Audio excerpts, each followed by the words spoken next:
Huxley, very interestingly, for those of you who know history of philosophy, considers Descartes to be the founder of physiological psychology, and I think rightly so.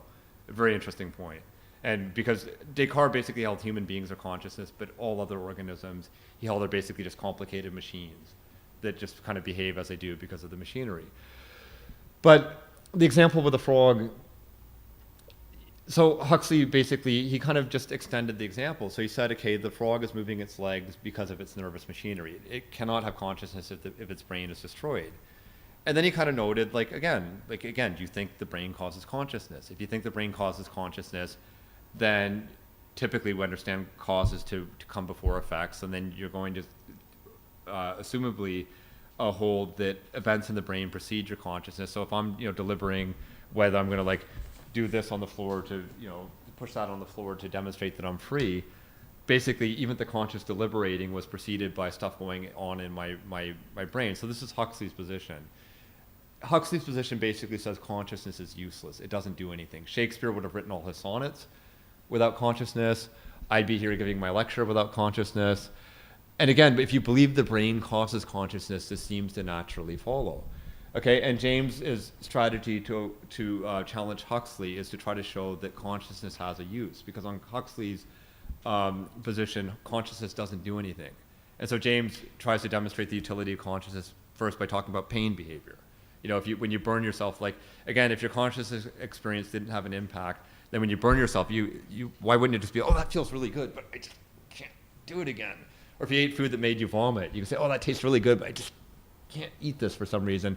But then he also gives the examples where he says that in principle, your nervous system ought to be misfiring all the time. Because the brain is enormously complicated. Okay, and I was actually serious when I said I'm genuinely surprised, not just one time. Why not just one time have I not had a random brain misfiring that caused me to jump out of a second-story window at AUC? You'd expect that maybe just to happen once.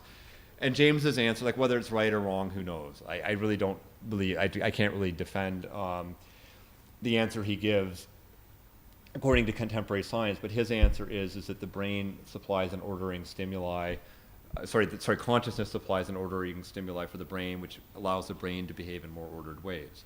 But at the same time, I haven't seen a refutation of that thesis either. Okay, so that one, it's not one that people like to pursue these days, because it kind of implies a kind of dualism, which is not fashionable either in philosophy or science. But I actually haven't really seen anybody refute the idea. So the idea actually may have some basis. How about Leibniz, monism? There's all sorts of people that are monists. Robert, before you go, do you want to talk about Leibniz for us? Well, actually, what I was going to suggest was about materialist monists. I think that Huxley's a bad example, because one thing that kept coming back to me over and over again, this language of my consciousness controls my body, my will controls my body, as if there were a homunculus inside of my head at the wheels. Right? Now, of course, John Locke, Hobbes, Hume, they all sort of thought that this way of talking it was mistaken, that the problem of free will only arises when you start thinking of yourself as an inhabitant of your body. But if you sort of realize that it's not me it's not like my brain that makes decisions, it's not my brain that is conscious, but it's me who is conscious. The whole animal is conscious, and the brain plays a role in this. A lot of these problems sort of dissolve to some degree. That's in keeping also with contemporary embodied views. But I really don't know anything about Leibniz, but you're the early modern specialist. Can you help out a bit here before you? I know you have to teach at 8:30. Funny one, because he thinks that the reality is sort of composed of little monads, little conscious windowless atoms of consciousness in a way. So for him, I think he thinks of each of these little monads as radically free in a funny kind of way, but sort of operating in a pre-established harmony, thanks to the way God happens. I can't say I'm a specialist on Leibniz either, because I'm more of a British empiricist fan myself. But you know more about it than I do. That's why I wanted to kind of query you before you go. Actually, one thing that has always struck me is that once you if you're sort of a monist idealist in this way, or a monist materialist, again, it's another thing that strikes me that these problems sort of disappear. So again, like Hobbes, he thinks of conscious mental states like pain states as, let's say, the affective conscious states, phenomenal conscious states. So I think we do need to separate two kinds of consciousness here: access consciousness, representational forms of consciousness, and non-representational forms of consciousness. at least at the non-representational level, since he denies in mind-body dualism, he just has to say that these pain states, color sensation states, that sort of thing, are just identical with brain and body states. Right? They're just identical. Really? So like Hobbes actually posited identity theory? Yes. That's kind of interesting. I always think of this as being like a kind of new. No, I think it's like people have recently like posited it as if it's like new, like in the 1960s. I didn't know this. Definitely, and in fact, as I interpret him, he's a functionalist with respect to content. So when we're talking about now conscious content, that is like access consciousness, what that amounts to is just an ability to deploy. An organism is access conscious if it's capable of deploying its mental representations in reasoning and in behavior. Yeah. Right? But now if that's your view, then the problem sort of vanishes on you, in a way. Yeah. Okay, well, thank you. Yeah, I'm sorry, I have to go. Yeah. Here, take care. Have a good night. Safe drive back. Questions?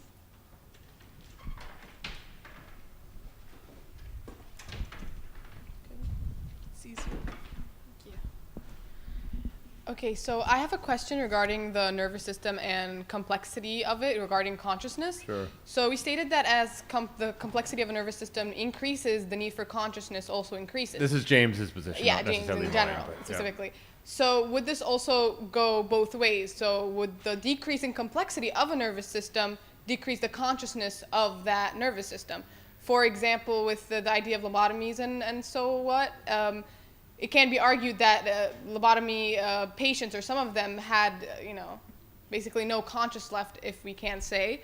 Also, another question or after. Okay. Well, so to begin with, James recognizes that he actually does recognize that the physical nervous system has something to do with your conscious experience. So again, as I said, it really kind of was more in a scientific spirit, but he would inject himself with all sorts of stuff and like kind of see, and so he knows the physical, like your physical body affects your consciousness. And so he's not even disputing necessarily that to some extent, as the nervous system becomes more complicated, your consciousness becomes more complicated or more highly developed in consequence. But the second part of the thesis is that as your nervous system becomes more complicated, you need increasing amounts of consciousness basically in order to basically bring order to it. So, if you have a lobotomy patient, they have less consciousness. But you could argue, I actually think this probably isn't true. I was going to say you could argue the nervous system is less complicated, but really it's just a small part that's been taken out. But in any case, with other organisms, their nervous systems are simpler. They have less consciousness, but James would argue, in effect, they need it less because their nervous systems aren't going to be misfiring as often, or plants don't have a nervous system. Although there are some people that argue plants have cognition, but that's another debate I don't want to get into. But but plants don't have a nervous system, so they're not going to be misfiring, and they don't have consciousness. So what James is saying, I think, to a significant extent, is at least consistent with data. And the nice thing about it is he really isn't denying most of what neurophysiologists say. And again, he was versed in neurophysiology by the standards of his day. Of course, he didn't have MRIs and so forth, but if you open up the principles of psychology, there's all sorts of diagrams of brains and nervous systems, and he says that psychology must presuppose brain science. Also, another question is, as you said, consciousness happens at different levels depending on different types of organism. Yeah. However, when we come to talk about the brain of a human, do human brains also obtain different levels of consciousness? Or does the level of consciousness when it comes to human basically stabilize it at one point or at one kind of, Well, pinpoint? here I'm going to tip my hat to you, Sarah, because again, I can't really know what your level of consciousness is versus mine, but for example, when it comes to intelligence, we always kind of differentiate. We say, oh, this person's really smart and this person isn't. But at the end of the day, when it comes to practical stuff, we're all pretty much at the same level. The difference is they seem really big when you're in university and you're studying this and you're good at writing an essay and your friend is less good. But we can all use language, we can all explain stuff. So my assumption would be that we roughly have the same level of consciousness, but I really have no way of answering this. And of course, there's some religious people, they would say maybe enlightened Buddhist people like the Dalai Lama are at a higher level of consciousness. But I really have no way of answering this. And then you'd even have to kind of define what it means to be at a higher level of consciousness. For the Buddhists, it kind of means letting go of the very idea of self in some cases. So it's a really tough question. It's an interesting question, but it's one that I'm really just not equipped to answer. By the way, this smashes the whole theory of dreams that it's based on the advancement of the nervous system that this it's relevant to the consciousness because there's no it's not tangible. It's not tangible the consciousness. Sorry? It's not tangible, so we cannot measure. Consciousness is yeah. Consciousness itself, and hence we are putting that the human consciousness as we know it is the addendum from which we measure from, and based on this, the plants, arguably we do not have consciousness. Yeah. And this is a wrong assumption in the first place. Well, again, like I don't think we can know for sure that plants don't have consciousness. As far as I know, maybe all matter has consciousness. Maybe this table has consciousness. I don't really know. But for James, again, he's a pragmatist. I mean, he co-founded a school of philosophy called the pragmatist, and I think he said, okay, in everyday life, do you behave as if plants have consciousness? Do you feel bad about? Would you be willing to cut up a live animal as it's flopping around? Just cut it up like you're cutting up a salad? So I'm asking you. I mean, I'm being the philosophy professor. I'm answering your question with a question. Okay, would you be willing just like to say if somebody brought home like a rabbit, would you just like be willing to just pull out your hatchet and just like start just chopping it up and like as if you're making a salad? Just say no. Okay, I'm hoping you're not going to say yes.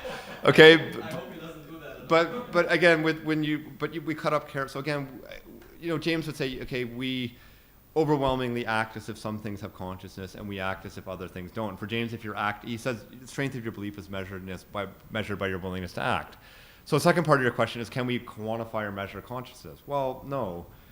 But for James, that's not really an issue. I don't think anybody denies that we have it, and moreover, consciousness is a subject both of philosophical and scientific interest. I mean, again, psychology, literally means the study of soul, but in effect, it's the study of consciousness and conscious experience.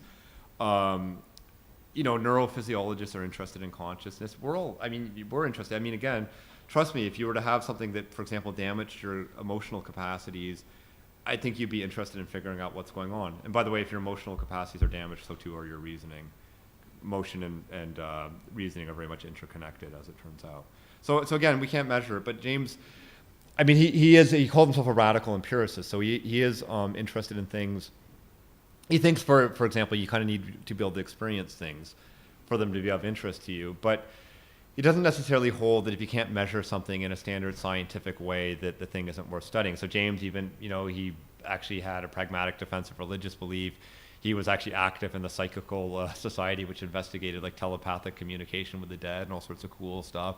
And so he's he considered himself to be a scientist, but he's a very open-minded scientist. He called himself a radical empiricist, and part of what it means to be radically empirical is not to assume ahead of time that this is not worthy of study, but to take for granted that potentially anything is open for study.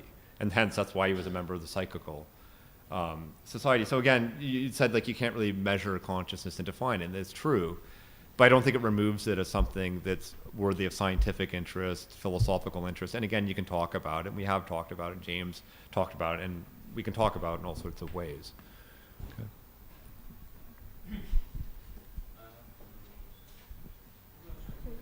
I don't need a mic.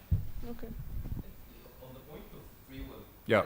can it be measured by the systematic behaviors of animals, plants, and humans? So that if we measure it over the past decades, which scientists have been measuring and noticing these behaviors, we see that they all fall into patterns, except the human behaviors. They're always changing and falling out of patterns. Well, to begin with, I don't necessarily know that the world is as clockwork as we tend to think it is. So again, if you look at what's going to get published in science journals, and again, one of my degrees is in psychology. You might not count that as a science, but we use scientific methodology. And the thing is, so if you get null results, if you get statistically random results, you don't get published. In physics, if you get results that you can't quantify in any way, you don't get published. So notice ahead of time that anything that you can't systematize doesn't get published. So we tend to think the world maybe is much more clockwork than it is. And maybe if you're watching a mosquito fly around the room, maybe it's moving in very systematic ways. Like I know they're attracted to carbon dioxide. This is how they get closer and closer to human beings. And then there's actually a smell, because I know that in some experiments they use Lindbergh cheese to track them, because Lindbergh cheese smells like feet. Okay. But in any case, like it's quite possible that there's all sorts of random things, but we tend not to see it because in education, in academic publishing, basically only that which can be systemized gets published. But notice furthermore that even if, there's some human behaviors you can predict. So, I mean, if I say, again, like, this isn't my example, somebody else's example, but if I'm in a classroom, I mean, at AUC, I'd probably have to ask multiple times. If I say, please stand up, and then they don't, but if I asked enough, I said, like, look, please stand up, or I'm going to deduct 50% from all your grades. I'm pretty sure at that point, all the students will stand up. Okay, but from this, it doesn't follow that I made them do it, that they didn't act according to their own free will. Now, it could be determined. It could be that their body goes through this reaction, and basically this chemical reaction happens in their brain, and they just feel they have no choice but to stand up. But it could also be that they make a conscious choice, and they're kind of freely willing, and they're like, maybe this guy is serious. Like, this guy's crazy. Maybe he's literally going to deduct 50% of my grade if I don't stand up. But I'm pretty sure there's ways in which I could get every single student in my class to stand up, and that you could predict they're going to stand up. But from this, you wouldn't be able to decide whether they're free or not. Does that make sense? Yeah, those are things that. To a certain, okay. You want any clarification? No, for me, I was talking about the main behaviors without any influence. Like, for example, cows eat grass. Yeah. You never find a cow killing a human being just to taste it. That's true, right? Yeah. We tend to go and let's invent something. We'll try a live octopus or try sushi or whatever. Yeah, where we're eating like the live octopus, all that horrible stuff that people do. So you do Yeah. stuff that do not fall into pattern. You don't find animals, for example, doing that. So for me, this is where I draw the line that animals don't have that free will that humans demonstrate in their actions. It's not demonstrated there. So Well, again, it probably depends on the animal, though. Like again, I think James would be willing to. I don't think James would be particularly troubled if he said only human beings are free, but like bonobos, they're a type of primate, kind of closely related to chimpanzees. But like there was one like where they're actually trying to cheat. They had theoretical reasons for thinking that bonobos could learn human language, and they're trying to teach the adult. The adult wasn't learning anything, but the adult was a foster mom. So by the way, the bonobos will actually become foster parents. They'll just like take on a baby and just take care of it, which isn't something you generally predict in the non-human animal world. And the baby picked up the language. Okay, but by the way, and this happens with human beings too. So I've been working on Arabic for a good while. My tutor's here; she'll confirm I'm not very good. But if I'd grown up in a Arabic-speaking environment as a child, you just kind of pick this up automatically. So the bonobo picked this up. The bonobo even shows basic moral behaviors. At one point, the person who takes care of the bonobos, one of the bonobos had done something bad, and the person in charge got really angry, and then Kanzi kind of got in the middle. It's like trying to keep them apart. The bonobo can, you give the bonobo a lighter, it can build a fire. It watched a flint knapper making flint, like a flint cutting tool. They put food in a box. It didn't do it as delicately. It kind of just like smashed the rocks, but made the rock sharp, and then cut the rope, got the food out. You can work, the bonobo can help you cook, so they'll be in the kitchen together. You have to kind of make really kind of like fairly clear commands. Like you'll say, Kanzi, put some water in the pot, put some water in the pot, and Kanzi will do it. Kanzi, clean the potato, Kanzi will clean it. No, clean it more, Kanzi, clean it more. And you can even tell Kanzi to do stuff that doesn't make sense. You can say, Kanzi, put the basketball in the fridge. Kanzi will do it, which suggests Kanzi kind of understands. And so what I would suggest is that, again, the initial point I made is I don't really know whether animals are always as predictable as we think. But again, when you're registering things, I think like part of the reason we register even the world as being as predictable as it is, because again, like science, by nature of being science, wants to systematize things. And so you get this kind of view that everything can kind of be systematized and made sense of. And even psychology does this. So for example, psychology, you put people in laboratory settings. Are you normally in a laboratory setting? You make people answer questions from 1 to 7 in discrete questions. So you either have to answer 1, 2, 3, 4, 5, 6, 7. In everyday life, unless you're ordering from a McDonald's menu, is it typically like that? Like you typically like go like here or here or here, but not in between. And so psychology, in effect, they try to funnel behaviors in ways that can be mathematized, because if you can't mathematize it, it doesn't really count as science these days. And therefore, I think we even tend to think which this will agree with what you're saying, I think we even tend to think human behavior is even more predictable than it is for reasons such as this. So there is one more difference between humans and everything else in general, the environment itself. So the amount of reactions that the humans interface does a lot of changes to their consciousness as you move. Sorry, can you repeat? So I'm just tired, so I just sort of zoned out temporarily. I apologize. Can you just repeat? Yeah. I was saying, Yeah. so the amount of reactions in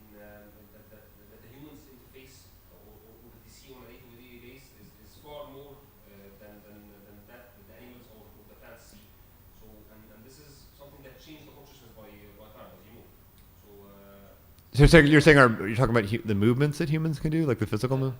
No, the environment itself. So our reactions, our movements, our talking. So anything that shapes your personality or your consciousness. Yeah, yeah.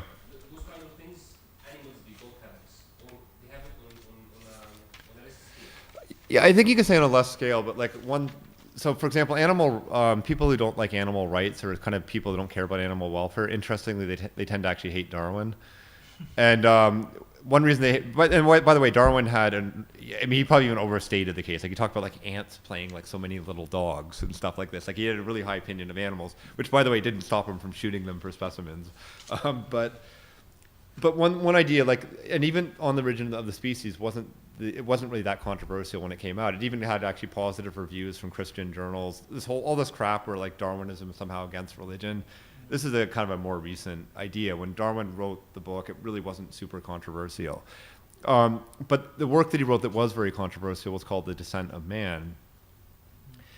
And in this work, he argued there's only a difference in degree and not in kind between animals, which you more or less just said. But if you think there's just a difference in degree, then that means animals have everything humans have, maybe just in lesser degree. Whereas people before Darwin said, no, humans are special. They're different. It's a difference in kind, not degree. And we can debate this. I tend to believe there's a difference in degree. Like, I mean, maybe dolphins are smarter than us. It's possible. Bonobos are pretty smart. I mean, maybe they're not. I mean, I don't think a bonobo, as judged by human standards, is as smart as an adult human. But like, they're probably as smart as a toddler. And in fact, I was research assistant to a guy who worked with bonobos. He's actually a Wittgensteinian philosopher of language who later on, he actually said it's impossible for bonobos to learn language on Wittgensteinian grounds. And then the person who was researching the bonobos invited him to her lab. And he's like, holy crap, this is true. And then he co-wrote a book with her. So it's an interesting story. But he actually said regarding the bonobos, he says if you're kind of giving them like a standard sort of human type task, they're maybe like a 2-year-old. We're talking about food, all of a sudden they're like maybe like a 9 or 12-year-old. We're talking about sex, all of a sudden they're like a 16 or 17-year-old. Like, and so, I think animals actually, I mean, yeah, I think human beings are different. Human beings, have done remarkable things and terrible things, and the extent to which human beings can adapt to various environments. It's amazing. But I think also, especially if you're thinking about it in terms of what Darwin says, I think the difference is in degree and not in kind. And again, like there's other animals that use tools, they can use language. They can't make a lighter from scratch, but you give them a cigarette lighter, they can build a fire. Even in the case of the bonobos, one of them hopped on a four-wheeler and started driving it. Now crashed into a tree, of course, pretty quickly. But I mean, that's pretty impressive, and that's probably more than your average 2-year-old can do, like build a fire with a lighter, make a tool, and to cut rope to get food. I mean, even the amount of reasoning involved to say, like, watch a guy make a stone tool, then cut a rope, then open the thing, then get the food. I mean, to be able to watch that and put that all together, I to be honest, I'm not even sure that all humans would be able to do that. Like, to make a stone tool, it's pretty complicated. So anyways, so I think that... Even a recent, I don't know if it's controversial or not, but discovery that they found in monkey some sort of a behavior, if it's like spiritual or mystical or religious behavior. Yeah. No, I mean, but there's amazing things. Yeah, like in the animal world. I mean, bonobo sexuality is very interesting too. Like they basically, for them, they make up by having sex. But by the way, they don't really care whether it's male on male, female on female. So this is an interesting point too. Like even, homosexuality occurs in the non-human world. So people tend to think about this as being sort of a human cultural phenomenon, but it's widespread, interestingly. My question is just about the practical implementation of the idea of free will that James postulates. It was just with the question, it mainly pertains to capital punishment. If you take that as an example, the whole idea, the prerequisite of capital punishment is punishment proportional to the crime. Only that you made the conscious decision to actively kill someone, but then.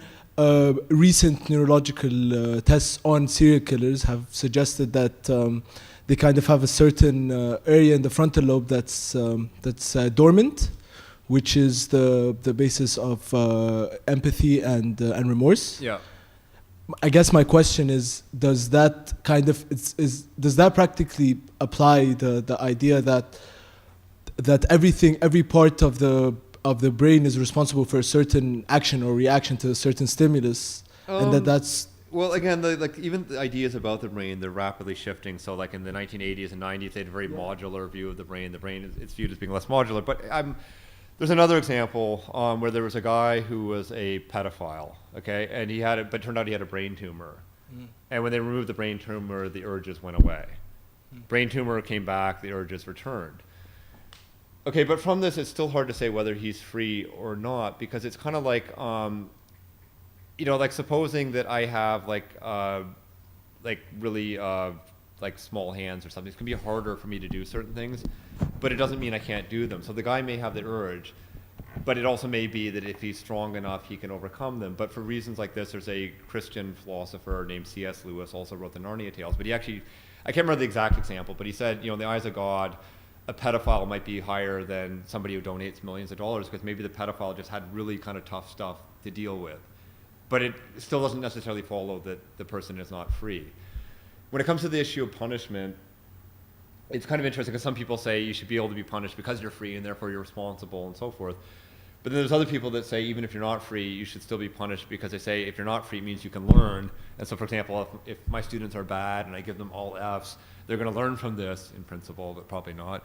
But they're going to learn from this, and then next time they're going to be better because they're not free. And so basically, in terms of whether you should punish or not, there's people who actually argue that if there's no free will, then punishment is still warranted as a corrective device, or maybe just because you're angry and you want to remove the person from the street.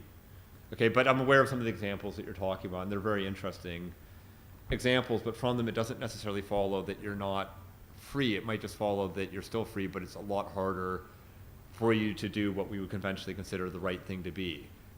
So by way of analogy, like when I was an undergrad, my parents gave me a bank card, and I was only meant to use it for emergencies. But do you think I followed through on this? So maybe I go to university, I wouldn't have launched use the bank card. I would always have it in mind. I would always be like, I'm going to pay them back. Do you think I paid them back that often? What would you predict? No, okay.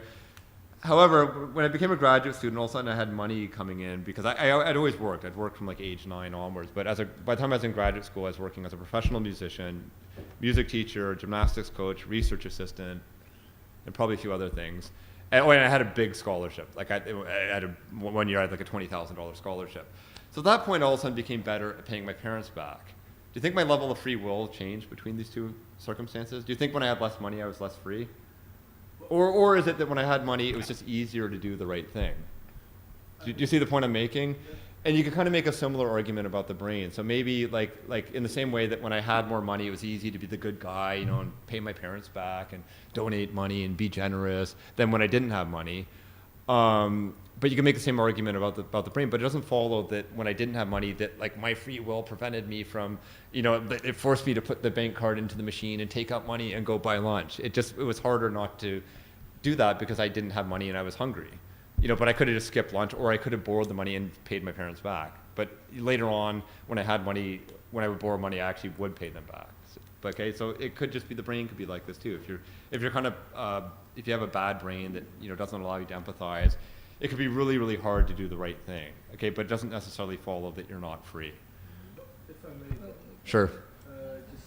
When you were saying the example of you started working since you were 9 or something. Something like this, yeah. Yeah. Someone like me hasn't started. Yeah. Like, can we not agree that by the time I'm 20, it would be harder for me to actually maintain a job than you, because you're kind of used to it and you've kind of been conditioned. Well, no, I mean, no, of course. And like, that's kind of the argument that I'm making, is that you're more, you have a certain affinity to certain things based on conditioning that you've been accustomed. well, no, of course, I don't think James would deny this. I mean, otherwise, like, what's the point of educating people? If basically the environment has no impact on people, then there'd be no point. So no, I think I agree with you absolutely, and I think James agrees with you. But again, from all of this, it doesn't follow you're free or not free. So suppose you grow up in a culture, for example, I don't want to overgeneralize here, but where they sexually harass women. Okay, do you think the probability of you sexually harassing women is higher or lower in that culture? And will it be harder if 15 of your friends are all like kind of leering at this woman? Will it be kind of hard not to go along with the flow? Okay, but it doesn't mean that you're unfree. It doesn't mean that you could just stand up and say, no, I'm not going to do it. But 9 times out of 10 people will. So like even in Nazi Germany, people say, oh, I never would have gone along. I think most of us would have. I don't want to say it, including me, okay? I don't want to say it, okay? But I think most of us would have. But it doesn't follow that just because you're going along that you're not doing it of your own free will. By the way, it doesn't follow that you're doing it of your own free will either, but it's back to the central Jamesian point that you can't adjudicate on the basis of evidence alone.